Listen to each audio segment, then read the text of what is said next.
Rudolph Steiner was ahead of his time during his time, and he's actually ahead of his time even in this time. Now, he's been dead for almost 100 years, and you could say, well, what does it mean to be ahead of your time? It means that you see beyond the difficulties of the time that you live in to the solutions that people haven't even dreamt there was a problem for. And the challenge in that is to have contemporaries believe your vision. And without that belief, if they have no context, or the way they say in esoteric circles, if you don't have the organ of perception, if you don't actually work on yourself to perceive in the proper way, you just see the world as it is, not as it could be. So he could see the world, Rudolph Steiner could see the world as it could be. But it's also very challenging because people like the status quo, and even, even the people who are doing that work like the status quo, but they have to challenge themselves not to be in the status quo. So I think that's, to me, that is the challenge, is to say, how does this stuff fit into your life? And for me, I was in Zen, and I was always different. I was in this child of the 60s, you're shopping around for your guru. And I finally found in Rudolph Steiner's work somebody who could address agriculture, food, education, the arts, medicine, astronomy, a whole nexus of contemporary problems with a consistent cosmology. And that's why I've stayed in it all these years, is to say this man is an inspiration for the future. And that's a challenge to the status quo. So Dennis, what challenge have you set yourself?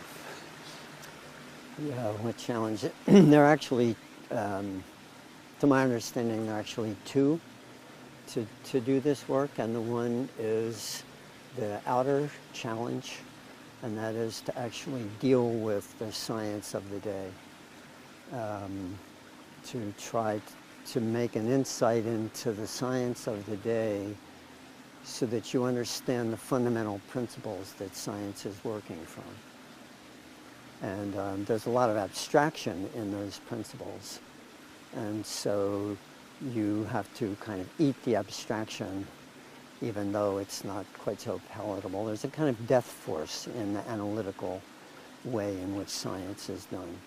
And I think that's the one side, is to actually try to find in the science of the day what are the actual fundamental forces, or we could even say beings, that are present as force patterns in science, whether it's weather or chemistry or plant growth or whatever. There are certain fundamental movements and patterns that need to be understood in a clear, logical way.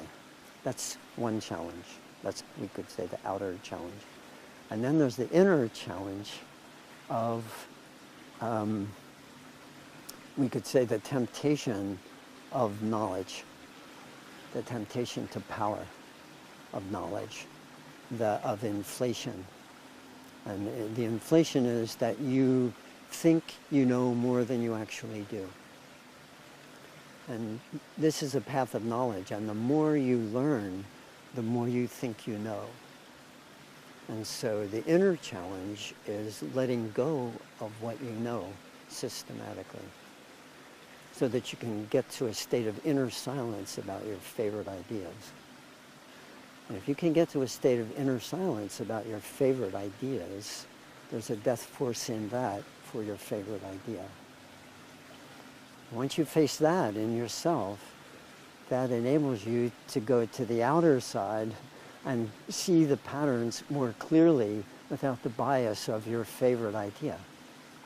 So there's a kind of breathing back and forth between the world and the soul. And the goal is to marry the world and the soul. That's called the alchemical wedding.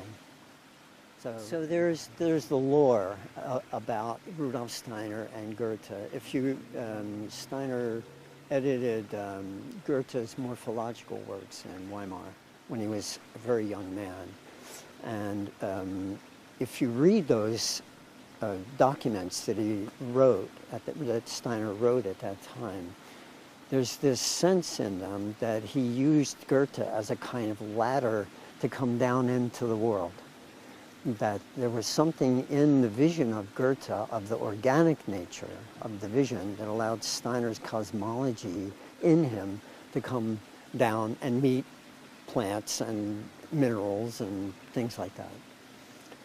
And out of that kind of incarnation process, then Rudolf Steiner took that grounding and said, here's a method that this genius Goethe found out of German idealistic thought, and now we can build out of the world a whole picture of how the cosmology of the cosmos meets the cosmology of the world, and that became anthroposophy. And so the lore is that while Steiner could use Goethe as a bridge to come down, Goethe, out of his need of the time that he did his science in, he needed to refute science, analytical science coming out of Newton. And that refutation meant that he had to have it kind of nuts and bolts, cause and effect, as much as he could. His genius was that he could do that in an organic way, in an organic vision. However, it would be difficult for Goethe to go from that organic vision up into a cosmology. He distrusted cosmology. Goethe distrusted kind of spiritual cosmology of angels and things like that. So it'd be very difficult for Goethe to go into anthroposophy. I imagine he would probably make a terrible anthroposophist, Goethe, if he was alive. What did you mean by the fact that Steiner didn't find it easy to relate to the physical world? The story I heard was when he was studying mineralogy, he had a very difficult time remembering the names of the different rocks. It was very abstract to him. This rock is this and this rock is that, the naming of things. And the categorizing today, if you go to university and study science, you get a list of terms, you get a list of names. And those names are abstractions. They are like dust that's fallen out of the livingness that he was perceiving in geology or perceiving in living things. Steiner was perceiving the spiritual world in life.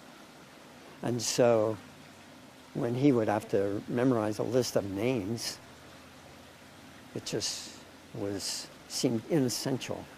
How on earth did he survive as a student? Because it was difficult. So then if you read the stories of him having these clairvoyant experiences, he had to keep them to himself. But he passed his exams, didn't he? His scientific exams. He passed his exams because out of just the sheer will of being an initiate. But his task wasn't to pass his exams. His task was to bring anthroposophy. So he did it. He had a keen interest in geometry and in mechanical things, but out of will. It wasn't a natural thing. So when he found Goethe, later he said, "Oh, this is the key to a new science," and it is a key to a new science. It's a morphological science. It's a key to that science.